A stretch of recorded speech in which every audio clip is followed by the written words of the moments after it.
Napakamot na lang sa ilong si Curry sa nangyari sa kanilang do or die game. Ginamit na talaga ni Draymond Green ang kanya natitirang technical fouls, nakipag-asaran kay Scott Foster at sa crowd ng Suns. Nagkahamunan pa ng suntukan, nagyakapan na ang tatlo. Matindi naman ang ibinunyag ng malalapit kay LeBron.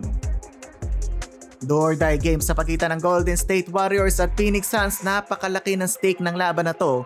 Ang mananalo makakuha ang huling spot sa playoffs, ang matatalo magboborakay. Home court ng Suns mga idol, opening quarter Draymond Green strong drive to the basket. Sumagot naman ng tres si Jordan Goodwin. Larong-laro ang villain ng NBA Dillon Brooks, tinirahan ba naman ng tres ang 7-footer na si Kristaps Porzingis. Ang lala ng simula ng Warriors, imbis na puntos, puro turnover ang ginawa ni Podziemski. Napilitan tuloy tawagin ni Steve Kerr si GP2. Pati si KP nahawa na sa turnover, ayon pinagbayad tuloy sila ni Jalen Green 3-pointer, 13-2 start timeout ang Warriors. Porzingis finally pamatay sunog man lang na 3-pointer, shot clock violation ng Warriors habang turnover din ng Suns, pinasa ni Jalen Green sa audience. Yun lang sumagot ng turnover ang Warriors, stepping on the line si Stephen Curry. 6-minute mark step bounce pass to Guy Santos at Pods with the lefty layup, 15-9 ang talaan. Nautakan ni Steph si Brooks, pumito ang official. Galit na ang superstar ng Warriors, inatake na si Brooks mga idol, what a layup.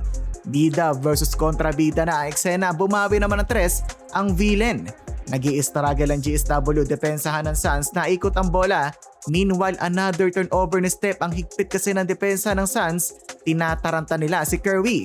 Tapos titirahan pa sila ng mid-range ni Booker, lumulobo tuloy ang kalamangan ng home team. Disaster na to mga idol, ang ganda ng ikot ng bola ng Phoenix Suns and one basket ni D-Book. Kabila, sobrang nag-i-struggle sa kanilang outside shooting ang Warriors, 1 of 9 from downtown. Samahan pa ng 8 turnover tapos 9-0 run ang ginawa ng Suns, 33-15, tambak talaga ang GSW. Second quarter, ayun sa wakas tatlong sunod na basket para sa Warriors. 6-0 run, napa-timeout ng maaga ang Suns. Iguodaro ang big man ng Suns, slam dunk. Ganda naman ang hanap ni Dre sa kanyang teammate, easy basket. Big Al Horford ng mama na sa poste, 12-2 run by Golden State, 27-35.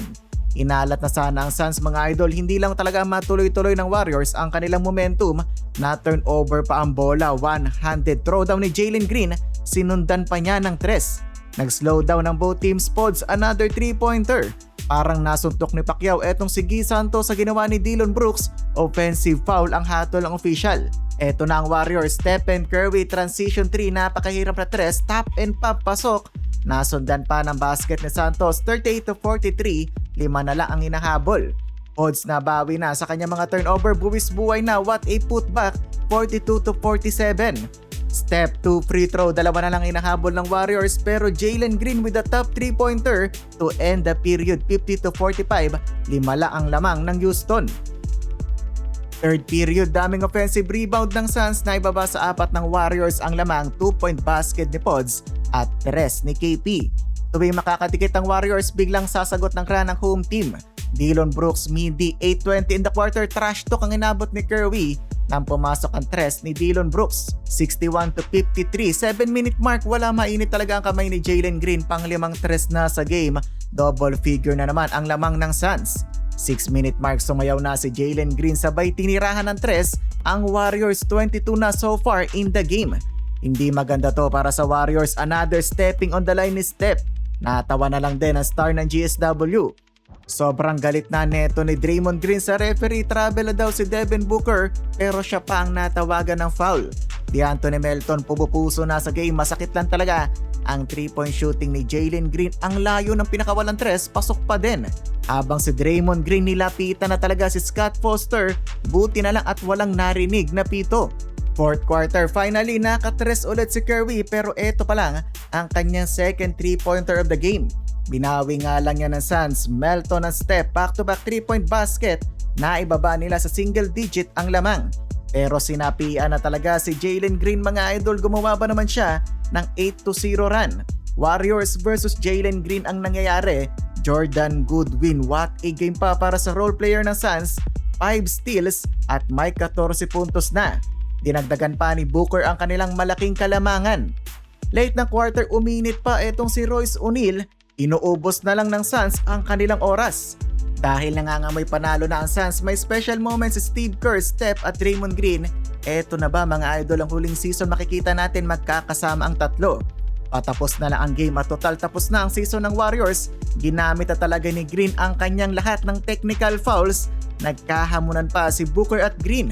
Ejected ang dalawa at tuwang-tuwa pa sa kanyang pang-aasar kay Scott Foster at sa crowd ng Suns si Draymond. Nakipag-asara na lang, total tapos na ang kanilang season. Final score 111-96 laglag ang Warriors. Advance naman sa playoffs ang Phoenix Suns.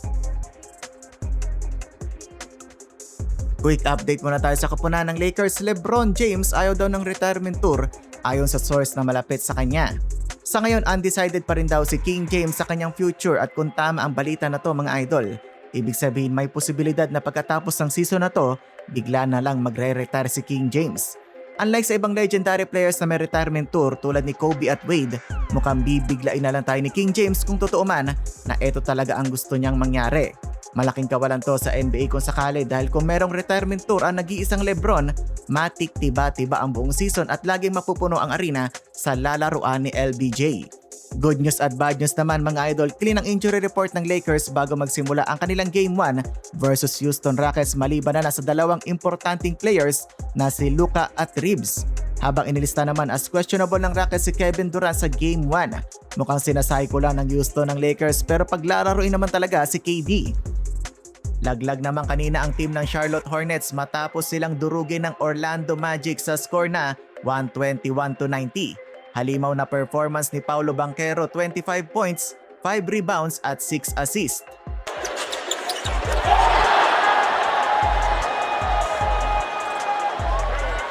Apat naman sa player ng Magic ang may double-digit scoring. Tila naka-blindfold naman ang shooter ng Hornets, 1 of 6 beyond the arc. Biglang nilamig ang rookie ng Hornets sa playoffs dahil dyan makakatapat ng Magic ang top-seeded na Detroit Pistons sa first round ng Eastern Conference Playoffs.